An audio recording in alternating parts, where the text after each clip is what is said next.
Olá, meu nome é Natália Miyazaki. Meu nome é Lucas Brito. Estamos aqui para apresentar, pela segunda Conferência Euro-Americana de Direitos Humanos de 2020, o nosso artigo é realizado em coautoria e na modalidade virtual.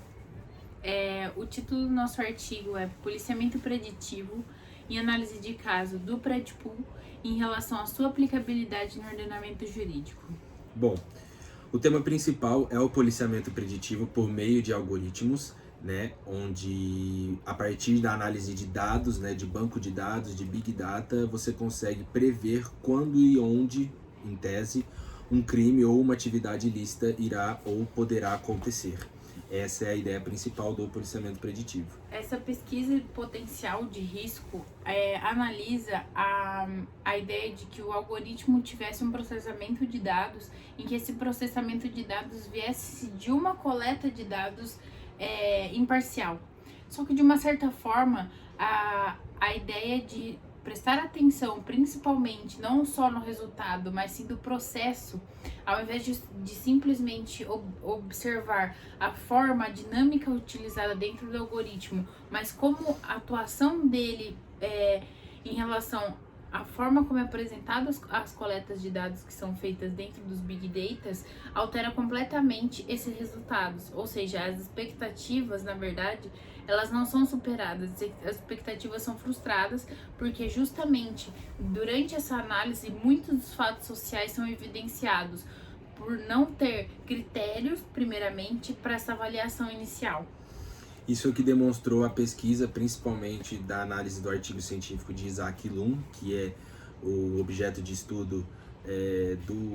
um dos objetos de estudo também do artigo, assim como a empresa Predpool, que analisou justamente o funcionamento desses tipos de algoritmo, focalizando também o Predpool. Um programa que foi originado primeiramente pela Universidade da Califórnia e aplicado pela Polícia de Los Angeles na cidade de Los Angeles. Bom, como um dos pontos, resultados que a pesquisa apontou foi que, como a Natália havia dito, conforme os dados que são fornecidos possuem vieses, tendo em vista a sociedade em que eles são fornecidos, ou seja, as sociedades possuem preconceitos estruturais, desigualdades sociais que vão ter reflexos nesses dados, e a partir disso, a previsão que é feita pelo algoritmo com certeza vai ser afetada diretamente por esse enviesamento. Isso é o que, por exemplo, demonstrou a pesquisa quando na tratativa de crimes relacionados a drogas, onde um local com maioria branca comparado com o local de maioria negra e latina, ainda que na realidade ambos são apontados como tendo o mesmo nível de consumo de drogas,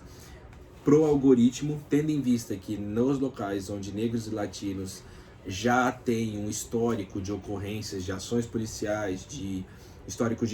inclusive de crimes e atitudes de práticas ilícitas, isso faz com que o algoritmo crie um ciclo de feedback, é o jeito que é o nome que colocam, na pesquisa, para que isso aconteça. Ou seja, a partir do momento que você já tem uma localidade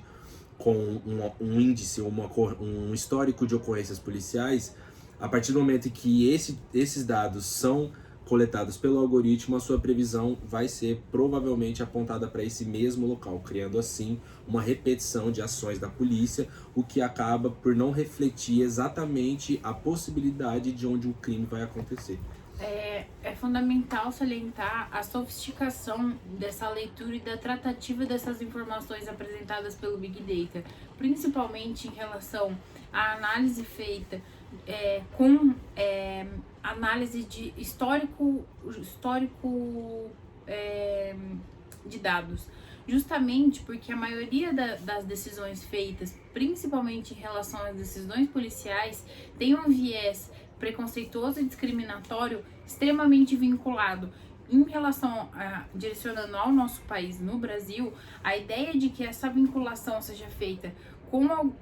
do algoritmo com os dados históricos apresentados, por exemplo, pela nossa segurança pública, principalmente em relação à polícia militar,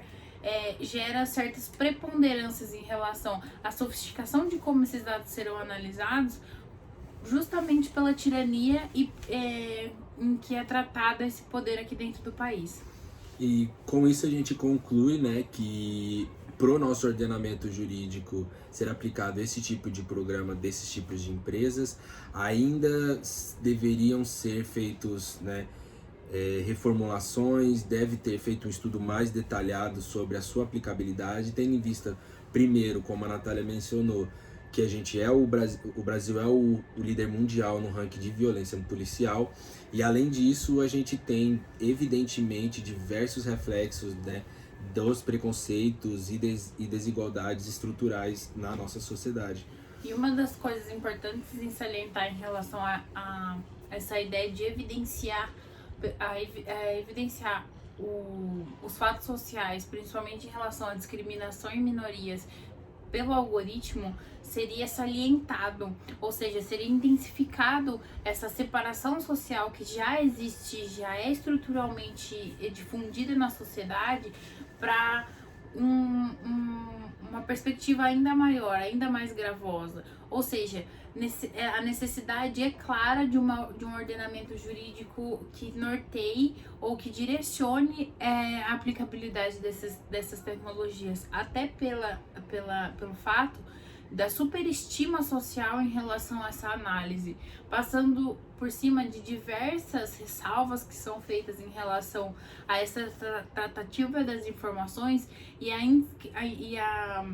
utilização indiscriminada delas. Quais seriam os reflexos em relação a isso e o como poderia ser gravoso em relação às nossas discriminações estruturais. Muito obrigado. Muito obrigada.